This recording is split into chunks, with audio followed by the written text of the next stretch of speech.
Asianet പ്ലസിൻ്റെ focus എന്ന പരിപാടിയിലേക്ക് എല്ലാവർക്കും ഹൃദ്യമായ സ്വാഗതം. ഇന്ന് നമ്മളുള്ളത് ഓസ്ട്രേലിയയിലാണ്. ഓസ്ട്രേലിയയിലെ ക്യൂൻസ്ലാൻഡിലെ ഫാർ നോർത്ത് ക്യൂൻസ്ലാൻഡിലെ കെയ്ൻസ് എന്ന, പ്രത്യേകിച്ച് ഓസ്ട്രേലിയയിലെ കേരളം എന്ന് വിശേഷിപ്പിക്കുന്ന കെയ്ൻസിലാണ് നമ്മളുള്ളത്.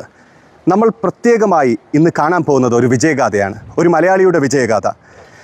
ഒത്തിരിയേറെ സ്വപ്നങ്ങളുമായി ഓസ്ട്രേലിയയിലേക്ക് വന്ന് ഏകദേശം 500-ൽ പരം ആളുകളുടെ സ്വപ്നം സാക്ഷാത്കരിച്ച, അത് 300-ൽ പരം വീടുകൾ വാടകയ്ക്ക് കൊടുത്തും 500-ൽ പരം ആളുകളെ കൺസ്ട്രക്ഷനും മറ്റ് റിയൽ എസ്റ്റേറ്റ് ആക്ടിവിറ്റികൾക്കും സഹായിച്ച് ധൈര്യപൂർവ്വം ഒരു ഇൻഡസ്ട്രിയിലേക്ക് കാലെടുത്ത് വെച്ച് അതിൽ വിജയഗാഥ രചിച്ച mister Jom C Jose of five reverse group. വാ, നമുക്ക് അദ്ദേഹത്തിൻ്റെ കഥകൾ കേട്ടാലോ.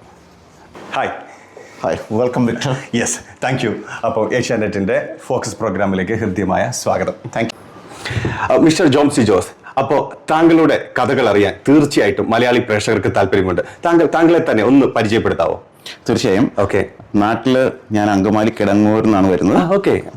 ഓസ്ട്രേലിയ വന്നിട്ട് 10 വർഷമായി. 10 വർഷം. അതിന് മുമ്പ് ന്യൂസിലൻഡിലായിരുന്നു ഒരു 5 വർഷത്തോളം. Okay, beautiful place New Zealand. ഫാമിലിയിൽ ആരൊക്കെയുണ്ട്?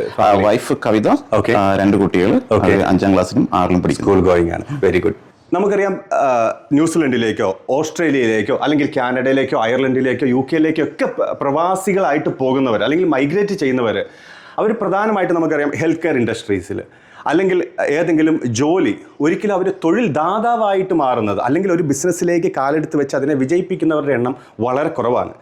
താങ്കൾ എങ്ങനെയാണ് ഒത്തിരി പേർ തൊടാൻ ഭയക്കുന്ന അല്ലെങ്കിൽ കാലെടുത്ത് വെക്കാൻ മടിക്കുന്ന ആ റിയൽ എസ്റ്റേറ്റ് മേഖലയിലേക്ക് തന്നെ കടന്നു വന്ന് താങ്കൾ എങ്ങനെ ഒരു റോൾ മോഡലായി മാറി? താങ്കളുടെ ആഗ്രഹമായിരുന്നു, എങ്ങനെ അത് ആ ബിസിനസ്സിലേക്ക് എത്തിയെന്നൊന്ന് പറയാമോ? തീർച്ചയായിട്ടും റിയൽ എസ്റ്റേറ്റ് നാട്ടിലുണ്ടായിരുന്നപ്പോൾ തുടങ്ങിയിട്ട് എൻ്റെ ഒരു പാഷനായിരുന്നു. ഓക്കെ. മുമ്പ് ഞാൻ സൂചിപ്പിച്ച പോലെ ന്യൂസിലൻഡിലുണ്ടായിരുന്നു. ആ സമയത്ത് ഞാൻ ഒരുപാട് പ്രാവശ്യം ട്രൈ ചെയ്തിരുന്നു. ഈവൻ ഞാൻ പല ഏജൻസികളും അപ്രോച്ച് ചെയ്തിരുന്നു, ഒരു ഏജന്റായിട്ട് വർക്ക് ചെയ്യാൻ വേണ്ടി. പക്ഷേ എല്ലാവരും അന്ന് ന്യൂസിലൻഡ് എക്സ്പീരിയൻസ് ആണ് ചോദിച്ചുകൊണ്ടിരുന്നത്.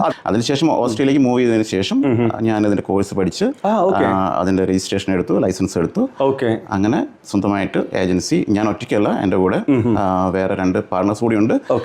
വൺ മിസ്റ്റർ ഇന്ദ് ആൻഡ് റാം, അവര് നോർത്ത് ഇന്ത്യയിൽ നിന്നാണ്. ഓക്കെ. അപ്പോൾ ഇതൊരു ലോങ് പ്രോസസ് ആയിരുന്നു അല്ലേ? അപ്പോൾ താങ്കൾ മീൻസ് ഞാനൊക്കെ വിചാരിച്ചു നമ്മളൊരു ജോലിക്ക് അപ്ലൈ ചെയ്യുന്ന പോലെ ചെയ്ത് കയറാമെന്ന്. അപ്പോൾ അതിനുവേണ്ടി കോഴ്സ് പഠിക്കണം, അതിനുവേണ്ടി ലൈസൻസിന് അപ്ലൈ ചെയ്യണം. ഓക്കെ, താങ്കൾ അപ്പം means you are really equipped for that? തീർച്ചയായിട്ടും. ഓക്കെ. റിയൽ എസ്റ്റേറ്റ് എന്ന് പറയുന്നത് നമുക്കറിയാം ഒരു സമുദ്രം പോലെ വിശാലമായ ഒരു കാര്യമാണ്. അതിൽ ഒത്തിരി ആക്ടിവിറ്റീസ് നടക്കുന്നുണ്ട്. എന്താണ് ഫൈവ് റിവേഴ്സ് ഗ്രൂപ്പിൻ്റെ സ്പെഷ്യാലിറ്റി? നിങ്ങൾ എന്തിലാണ് സ്പെഷ്യലൈസ്ഡ് ആയിട്ടുള്ളത്, ഒന്ന് പറയാമോ? നമ്മൾ ലാൻഡ് ഡെവലപ്മെന്റ് തുടങ്ങിയിട്ട് construction, real estate, rental management, sales, establish വീടുകൾ സെല്ല് ചെയ്യാനും നമ്മൾ നമ്മുടെ ക്ലയൻസിനെ ഹെൽപ്പ് ചെയ്യും. ഓക്കെ. അതുപോലെ നാട്ടിൽ നിന്ന് വരുന്ന, പ്രത്യേകിച്ച് നമ്മുടെ മലയാളി സമൂഹത്തിന് അല്ലെങ്കിൽ ഇന്ത്യൻ സമൂഹത്തിന് ഒരു ആഗ്രഹം കാണും, നാട്ടിലെ പോലെ ഒരു കസ്റ്റമൈസ്ഡ് ആയിട്ടുള്ള ബിൽഡിംഗ് വേണം അല്ലെങ്കിൽ കസ്റ്റമൈസ്ഡ് ആയിട്ടുള്ള നമ്മുടെ ആഗ്രഹപ്രകാരം ഒരു വീട് വേണം. അതിന് താങ്കളുടെ കമ്പനി ഹെൽപ്പ് ചെയ്യുന്നുണ്ടോ? എങ്ങനെയാണ് അതിൽ നിങ്ങളുടെ എക്സ്പീരിയൻസ്? തീർച്ചയായിട്ടും. പ്രത്യേകിച്ച് നമ്മുടെ മലയാളി ക്ലയൻസിന് വേണ്ടിയിട്ട് കസ്റ്റം ബിൽഡ് വീടുകൾ ചെയ്തു കൊടുക്കാറുണ്ട്. ഫോർ എക്സാമ്പിൾ, ഇപ്പം ഔട്ട്ഡോർ കിച്ചൺ അല്ലെങ്കിൽ പ്രയർ ക്യാബിനറ്റ്. അതെ, നമ്മളെ സംബന്ധിച്ച് അത് വളരെ ഇമ്പോർട്ടൻ്റ് ആയിട്ടുള്ള ഒരു കാര്യമാണ്. ഒരു പ്രയർ റൂം ഉണ്ടാകുക അല്ലെങ്കിൽ അതിന് വേണ്ടിയുള്ള കാര്യങ്ങളുണ്ട്, അത് നിങ്ങൾ ചെയ്യുന്നുണ്ട്? തീർച്ചയായിട്ടും. അതും നമ്മൾ കസ്റ്റം ബിൽഡിൻ്റെ ഭാഗമായിട്ട് നമ്മുടെ ക്ലയൻസിന് വേണ്ടിയിട്ട് അവരുടെ റിക്വയർമെൻറ്റ്സ് അനുസരിച്ച് ചെയ്തു കൊടുക്കാറുണ്ട്. നമുക്കറിയാം, ഓസ്ട്രേലിയ ഇന്ത്യയുടെ ഏതോ 3-4 ഇരട്ടി വലിപ്പമുള്ള ഒരു രാജ്യമാണ്. ഇവിടെ ഒത്തിരി റിയൽ എസ്റ്റേറ്റ് കമ്പനീസ് ഉണ്ട്, പരസ്പരം കോമ്പീറ്റ് ചെയ്ത് പല മേഖലകളിൽ specialised ആയിട്ടുള്ളവർ. Then why Five Rivers Group? Okay, first of all, when you are coming with us, you are dealing with an award-winning company. Okay, great. Okay.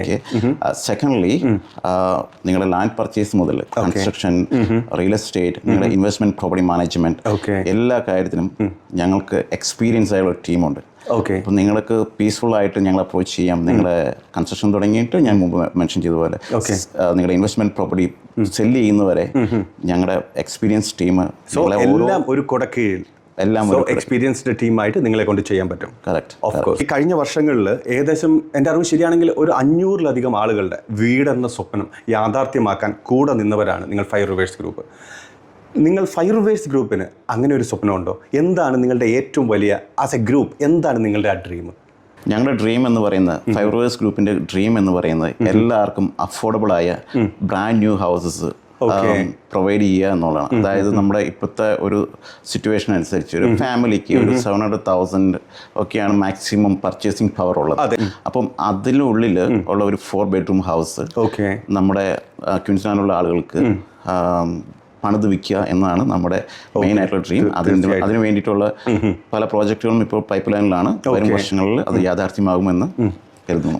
Jomsy, അപ്പോൾ ഓസ്ട്രേലിയയിലേക്ക് ഇത്രയും വിശാലമായ രാജ്യത്തേക്ക് കടന്നു വന്ന് ഇവിടുത്തെ ചലഞ്ചിങ് ആയിട്ടുള്ള റിയൽ എസ്റ്റേറ്റ് മേഖലയിൽ കടന്നു ചെന്ന് വിജയിച്ച ഒരു വ്യക്തി എന്ന നിലയിൽ ജോംസിക്ക് എന്ത് മെസ്സേജാണ്, എന്ത് സന്ദേശമാണ് പുതിയ തലമുറയോട് അതുപോലെ നമ്മുടെ പ്രേക്ഷകരോട് പറയാൻ വേണ്ടിയുള്ളത്? വിക്ടർ, പ്രത്യേകിച്ച് ഷോർട്ട് കട്ടൊന്നുമില്ല.